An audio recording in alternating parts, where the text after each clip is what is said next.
जिसकी लंबाई है 14 mm, यानी इस चीज से इस चीज तक की जो लंबाई है वो 14 mm है। इसका व्यास है वो 5 mm है।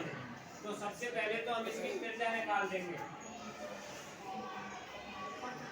त्रिज्या बराबर व्यास बटे 2, तो 5 बटे 2 mm।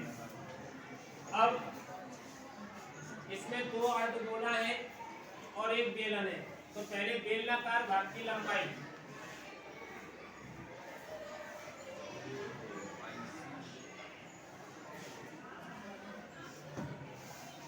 देखो बेलनाकार भाग की लंबाई निकालने के लिए इसमें से 2 अर्धगोला है, इसका व्यास 5 सेमी है, तो त्रिज्या हो गई 2.5 और इधर 2.5, तो 14 में से हम 5 घटा दें तो 9 mm, क्योंकि अर्धगोला इधर है और अर्धगोला इधर है, और अर्धगोले का जो व्यास त्रिज्या है वो 2.5 है। 2.5 इधर आ गई और 2.5 इधर आ गई, तो 5 हो गई, तो 14 में से 5 गए तो 9 mm। कैप्सूल का संपूर्ण पृष्ठीय क्षेत्रफल पूछा है इसमें।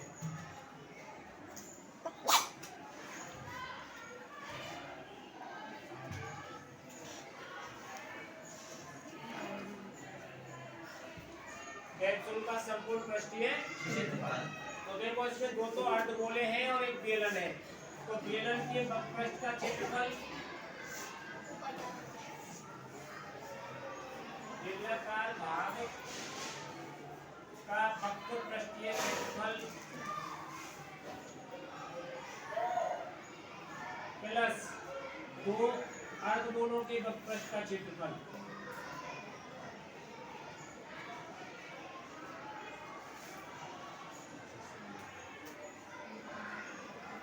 यानी केवल हमें अर्धगोले 2 अर्धगोला है तो दोनों के वक्रपृष्ठ का क्षेत्रफल लगा दिया और बेलन के वक्रपृष्ठ का क्षेत्रफल।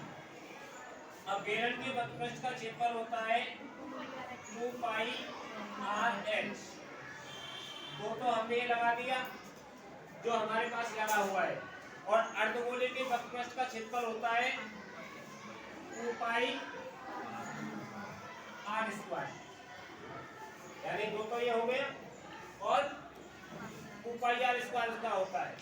अब देखो 2 पाई R इसके पास भी है और 2 पाई R इसके पास भी है, तो हमने 2 पाई R इसमें से कॉमन ले लिया, तो यहाँ बच गया H प्लस यहाँ बच गया 2R, यानी 2 पाई R कॉमन आ गया, एक R बच गया और एक 2 बच गया। अब इसके मान रख दिए हमने 2 गुणा 22/7 गुणा त्रिज्या 5/2। अब बेलनाकार भाग की ऊंचाई है ये H 9 प्लस 2 गुणा 5/2, इस 2 से ये 2 बन गया, इस 2 से, तो 22 पंजे 110 गुणा 9 और 5 14, बटे में 7 था हमारे पास, ये 7 से 14 कट गया 2 बार, और 110 का गुणा 2 से कर दिया 220 वर्ग सेमी। जो आकृति देखने में हमें कठिन लगती है उसका सवाल आसानी से आप कर सकते हैं, बशर्ते कि आपको आकृति सही तरीके से पहचान में आ जाए।